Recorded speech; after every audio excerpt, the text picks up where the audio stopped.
শিব কেন শ্মশানে বসবাস করেন? চলুন আপনাদের পুরো কাহিনী শোনাই।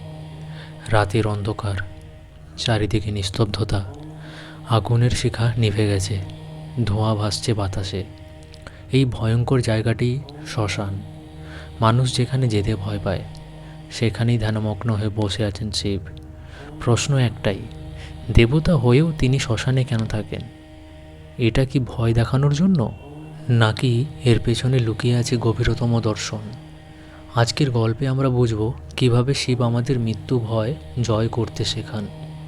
শ্মশান মানে কি শুধু মৃত্যু? না, শ্মশান হলো সব পরিচয়ের শেষ, সব অহংকারের বিলয়, সব আমি ভাবনার সমাপ্তি। রাজা, ভিখারি, ধনী, গরিব, শ্মশানে সবাই এক।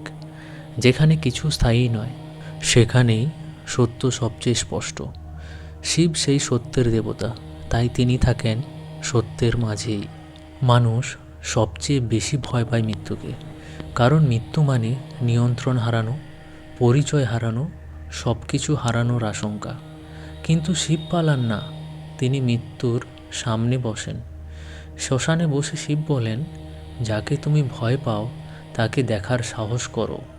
ভয় থেকে পালালে ভয় বড় হয়, ভয়ের মুখোমুখি হলে ভয় ভেঙে যায়। শিবের গলায় নরকঙ্কাল, শরীরে ভস্য, এগুলো ভয় দেখানোর অলংকার নয়, এগুলো স্মরণ। এই শরীর একদিন ভস্য হবে, এই মুখ, নাম, অহংকার সব ক্ষণস্থায়ী।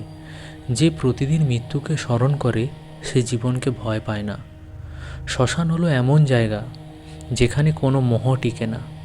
সেখানে নেই বিলাস, সম্পর্কের দাবি, সমাজের ভান। সেই নিঃসঙ্গতায় ধ্যান মানে নিজের ভেতরের সত্যের সঙ্গে একা থাকা। শিব সেই একাকিত্বকে আলিঙ্গন করেন, কারণ মুক্তি আসে ভিড় থেকে নয়, আসে নিজের মুখোমুখি হলে। নাগ মানে ভয়, নাগ মানে মৃত্যু।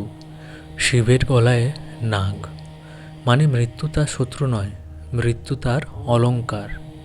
বার্তা স্পষ্ট, মৃত্যুকে ভয় পেও না, মৃত্যুকে বুঝে নাও। অঘরীরা শ্মশানে সাধনা করেন, কারণ তারা জানেন যে মৃত্যু দেখেছে সে মিথ্যে ভয় মানে না। অঘরী দর্শনের মূল কথা, সবই শিব, পবিত্র অপবিত্র কিছুই নেই। এই ভাবনার মূল উদ্দেশ্য শিব নিজেই। এবার শোনাবো শিব আমাদের কী শেখান। আচ্ছা, ভিডিওটা দেখতে দেখতে আপনারা চ্যানেলটিকে সাবস্ক্রাইব করেন। শিব আমাদের শেখান, মৃত্যু অনিবার্য।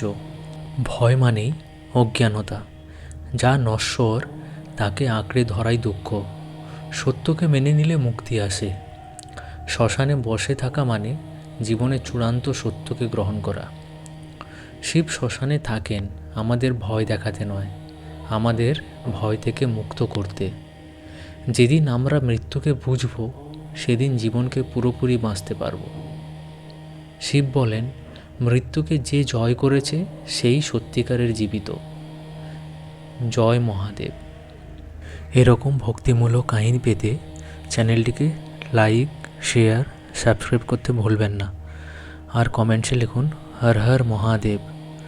আর মহাদেব আপনাদের বাড়ির সকলকে ভালো রাখুক, ভালো থাকবেন।